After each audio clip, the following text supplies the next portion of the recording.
Frozen Reviews here with another video review. Today we have the Wave 2 Stunticons Combiner Wars Deadend. I think this is the best sculpted out of all of the Wave 2 Stunticons. As you can see, there's great detail here in like the chest region, great head sculpt. We'll get more into that later. So he becomes an arm or a leg of Menasor. I am going to be making him an arm just like he was in G1. So let's get this review kicked off with the packaging. Starting here with the packaging, you can see from the front it's practically the same as all the other ones. On the front for Wave 2, you see red Transformers, black background, ton of blueprints for all of them, generations. We can see here next to off-roads, from the front they are indistinguishable. And you can't tell which one's which, basically. So, here's the back of Deadends. See, it's got a beautiful picture of the figure itself. The car mode, which I think is like the best looking out of the Stunticons we've gotten, transforms in only 11 steps. See, he's part of IDW Comics, rather than actual like G1. See the other Stunticons here. See, he forms an arm here, and got his nice name printed up here with the Decepticon symbol. And here we have the bio. For the bio, it says, most Decepticons would say that the Autobots are doomed. Deadend is the only one who'd say the same about the Decepticons. He's convinced the end of the world is right around the corner, and he's going out with his blasters blazing. Which kind of describes how he was in G1. He was always depressed. He never really thinks about like the future because he doesn't think there will be a future. Just really morbid and kind of sad. But of course, when you get him motivated, actually, he's a fearless warrior. You know, goes into the blasters blazing part. But here we have the actual figure and his accessories. Now we will review the accessories. So you have his weapon, which is just an exhaust pipe. It's got two handles. I don't know why you'd want him to hold it as a gun like this. Or you can just hold it like this and it'll whack you over the head with it. Here we have his foot/hand. And unlike the other ones, this one actually is molded like that, rather than just going straight from here to here. It's actually weird like that. Almost gives it a more cheap feel than the other ones. We're not going to really see that because it's going to be a hand. So you have to, for that transformation, you just pull the fingers out, rotate this down, rotate the thumb down, rotate the thumb out. And then you get that. So that's pretty much it for that. And I mean, if you want it to be a gun for him, you can just fold this thumb up. And both of his weapons kind of fit loosely in his hands. You can see it's like that, but it just kind of spins. I mean, there's nothing really you can do about that, but it is a flaw probably with design. You can see he can hold this too. And that's a pretty cool look, I guess. But now, getting his accessories off to the side, we have the actual figure. Now you can see the molding in the chest is phenomenal. You got a nice printed Decepticon logo. The face sculpt really captures a new sort of take on the original G1 face sculpt. See, he does have a lot of car junk on his back. And the arms are pretty cool, except for the fact that if you want the front straight, you're going to have to hyperextend it, and it doesn't look comfortable for him. I mean, that's just kind of because it has to be like that for his car mode, but it's kind of unfortunate. For the legs here, I do wish he had more of a toe. He's kind of just standing on giant blocks with wheels. I mean, just a minor nitpick. Otherwise, this is a great figure. Those are all just minor problems, and you can really get over them when you're seeing him in a display. He's just an all-around great figure in robot mode, but in my opinion, he has the greatest alt mode out of all of the Stunticons we've gotten in Wave 2. Which is why I will now show you his transformation. First of all, what you're going to want to do is take this, sort of separate it from the back and leave it hanging up there. Then you're going to want to rotate the hands into the wrists on both sides, like so. You're going to take this chest section and you're going to flip it up and sort of tuck the head away into the carb thing. So you just kind of fold that bit up too, and it hides away his head. And then, like I said, you're going to have to straighten out his arms, both sides. It actually tabs in, you can see, pretty sure. Or actually, it looks like it just locks into place. You can see there's a little notch right about there, and it actually clips over that little lump, or something like that. But it does keep it in place, and I really enjoy that. Then you're going to accordion these back and squish them against the sides, like this, on both sides. Then you're going to take the waist and rotate it around. So, right now, you can take the legs and you actually open them up, like so. And take this little bit here and rotate it back. Then you're going to peg these two sections together with pegs here, here, and they go into the holes here and here. It's kind of hard to see, they're really small. And then the same kind of thing going with these two in that one. And that just clips into place quite nicely. Lastly, what you're going to want to do is kind of get this out of the way so you can fold the legs up. And you hyperextend them forwards or backwards now that you've rotated the waist. And it'll fasten itself into place like so. Then you're going to take it from the bottom and rotate the legs around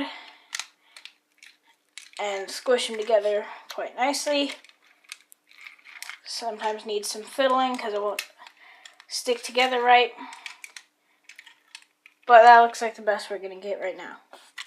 Lastly, you're going to take the front section of the car and rotate it down and just peg it into place. And then finally, rotate this little doohickey windshield down, pop it into place, and look at how awesome the vehicle mode is. So for the vehicle mode, it is great looking. I love the look of this. Just the red isn't coming off the camera quite nicely right now, but in person, it is a great sort of dark red. The gold stripe down it, I really enjoy that little touch. It's like a G1 reference almost. A nice Decepticon logo here, very like official looking. Then the headlights are just molded in and painted silver. There is a minor bug I have with it here where this section, instead of painting this bit here red and this bit here red, they made the gray go all the way through and it just kind of ruins this smooth silver strip. But that's really the only problem I have with it. That and the fact that they didn't actually paint the back headlights. They should kind of give it some sort of paint to make it different looking than the actual back of the car. But otherwise, this is a great looking car. Honestly, the greatest car mode of the Stunticons that we've gotten here in Combiner Wars. Now, it doesn't really roll very well. I mean, it is now.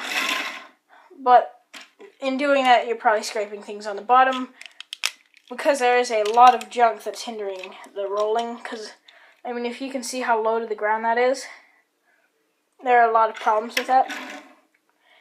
And I've actually found this is the only one that doesn't have a good looking storage where you can put the gun on the top like that and give it the G1 look. This one, you have to turn it into like the gun looking mode, and you just peg it straight into the top, and that's all you can get from it. So, I mean, you know, it's pretty good looking just from like the front here.